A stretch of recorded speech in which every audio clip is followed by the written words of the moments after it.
नवरात्री चालू झाली आहे आणि उपवासाचे पदार्थ ज्यांना ज्यांना खायला आवडतात त्यांची सध्या मज्जा आहे. तर दह्याला छान अशी फोडणी देऊन घेतली आणि साबुदाणा वड्यासोबत असं दही खायला ना खरंच खूप भारी लागतं. दह्यामध्ये थोडीशी साखर आणि भाजलेल्या जिऱ्याचं थोडंसं पावडर टाकून घेतलं. त्यानंतर मिरचीचा थोडासा तडका त्याला दिला.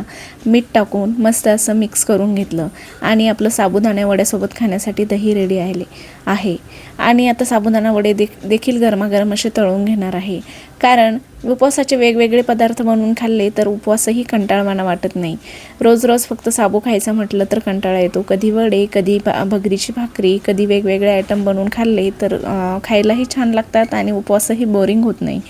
चला आता सकाळी सकाळी आमच्या घराचा अवतार हा असा असतो. कितीही आवरलं तरी पण लेकरांना पसारा करतच असतात. पण चला, लेकरं घरात म्हटले की हे तर सगळं होणारच आणि घर आपण नाही आवरणार तर कोण आवरणार. आता एवढा सगळा पसारा आवरून घ्यायचा. त्यानंतर घर जेव्हा क्लीन होतं ना त्यावेळेसचं जो रिफ्रेशिंग वाटतं ना ते खरंच खूप वेगळं असतं. थोडंसं मी 10 ते 15 मिनटं वेळ देते आणि हॉलच्या क्लिनिंगसाठी आणि हॉल चकाचक करून घेते. आता ज्या स्पीडने मी व्हिडिओमध्ये दिसते त्या स्पीडने हे कामं तर होणार नाही, पण त्या स्पीडने करायचा प्रयत्न देखील मी करते. कारण कधी ना कधी करायचं हे आपल्यालाच असतात. आणि शरीर बेबी देखील आज मला मदत करते. मला म्हणत होती, मम्मा मी तुला हेल्प करते. खरंच मुली नुसतं त्यांच्या तोंडातून असं म्हटलं ना तरी देखील खूप छान वाटतं. यासाठीच मला मुलीची खरंच खूप हौस होती. आणि माझा आभाई देखील मला मदत करतो. पण शरीर जसं मला प्रेमाने म्हणते ना की मम्मा मी तुला मदत करू का, हे करू का. मुलीच्या अंगातच ते गुण असतात, मुळातच देवानेच दिलेले असतात.